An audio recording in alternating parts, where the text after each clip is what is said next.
Brazil football federation বেশ বলা যায় যে খুব তড়িঘড়ি করে তারা চেয়েছিল একজন কোচ নিয়োগ করতে। যেমনটা ব্রাজিলের বিভিন্ন গণমাধ্যম বলেছিল বা প্রচার করেছিল যে আনচেলত্তিকে পেতে যেহেতু সময় লাগবে, তো তারা জর্জ জেসুস বা এমন কোনো কোচকে খুব তড়িঘড়ি করে নিয়ে আসতে চাচ্ছে যাকে এখনই পাওয়া যাবে। তো এটা নিয়ে অনেক জল ঘোলা হলো, বেশ কিছু গণমাধ্যম এটা নিয়ে ফলাও করে প্রতিবেদন প্রকাশ করলো, এখন একটা আস্তে করে ঘুমিয়ে গেল। মানে যে ইস্যুটা ব্রাজিল ফুটবল ফেডারেশন যে নতুন কোচ নিয়োগ দিবে, এই ইস্যুটা এখন আস্তে করে ঘুমিয়ে গেল। তো এখন ডিসেম্বরে 4জন কোচের নাম চলে আসছে।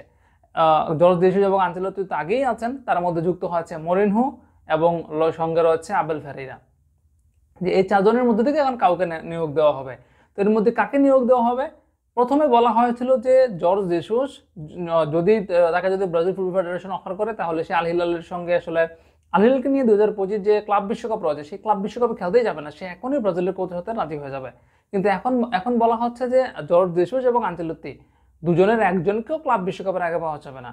তো যদি ক্লাব বিশ্বকাপের পর্যন্ত অপেক্ষাই করেন তাহলে জর্জ জেসুস কেন, আনচেলত্তি তো সেখানে ফার বেটার অপশন। তো যদি এই জায়গা থেকে বেরিয়ে আসতে চায় যে এই মুহূর্তে আসলে দরকার, তাহলে রয়েছে আবেল ফেরেইরা এবং মরিনহো। কিন্তু এই দুজনেই আসলে বর্তমানে তাদের ক্লাবের সঙ্গে চুক্তিবদ্ধ। তো সেখান থেকে আনতে গেলেও ব্রাজিলকে একটা নির্দিষ্ট অঙ্কের ফি গুনতে হবে, যেটা ওই ক্লাবকে দিতে হবে। তো সেজন্য এখন তড়িঘড়ি করছে না ব্রাজিল ফুটবল ফেডারেশন, এমনটাই হচ্ছে গণমাধ্যমের খবর। তো শেষ পর্যন্ত কি মনে হচ্ছে কে হতে পারে ব্রাজিলের কোচ?